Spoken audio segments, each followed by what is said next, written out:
Our society is rightly proud of the material progress it has made over the last few centuries. Technological progress is not sufficient for a society fit for humans, but it is an important and necessary component. Where does technological progress come from? A vital distinction to understand is one of invention versus adoption. Both invention and adoption are necessary.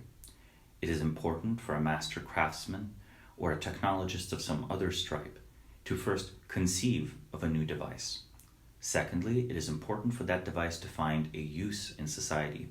It must be either economically or socially useful. Social norms and social technology can facilitate both, or they can preclude both invention and adoption. Our society's norm and structure can either assist or get in the way of both invention and adoption. New technologies can easily be outlawed, the way firearms were outlawed by the Japanese government of the 16th, 17th, and 18th century.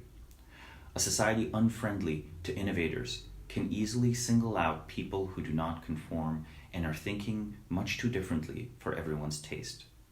Do we tolerate the strange people who focus more on objects, on mathematics, on the spiritual? Do we demand that they always conform to our conception of what is important and who they should be engaged with?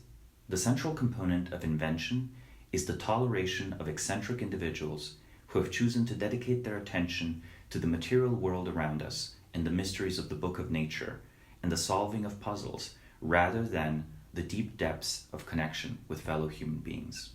The key requirement for adoption is the recognition of something outside of society, something that does not yet have an attached story, and attaching it to a story that is acceptable to the social narratives and social conventions of its era.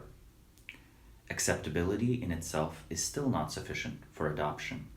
Adoption can be centrally mandated by a large centralized institution. The challenge of adoption lies in permissibility and incentive. In your new culture, it has to become acceptable to use a technology that previously did not exist. People must understand what the social standing and role of the people maintaining and building the technology is. This new role has to be harmoniously integrated in an ever more complex social fabric. In the ancient era, we perhaps had to deal with a farmer, a priest, and a blacksmith. Today, you have to decide what you think about the role of API engineers, or you have to decide whether social influencers are a valid social role or parasitical. The interesting question here then is, who gets to make these decisions? I would propose that for adoption, you always need a founder archetype, a person that understands how to organize the social fabric of society. Such a person will reorganize it so that we understand what a blacksmith is.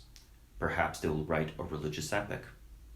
Or perhaps they're going to engage in a marketing campaign that literally teaches all of you how to use your laptops, how to use your phones, how to listen to music, in which social situations is it acceptable to have headphones in which social situations must you not have headphones. Without these answered questions, people are too timid. The focus on early adopters is perhaps important in Silicon Valley, but even early adopters are trained and created. The final question is, what is the value provided by the new material technology? Once it has been invented, once it is acceptable to use, do people have an inherent reason to use it? A distributed reason, where even if central authority goes away, they will continue to use the technology on their own and do their best to maintain it?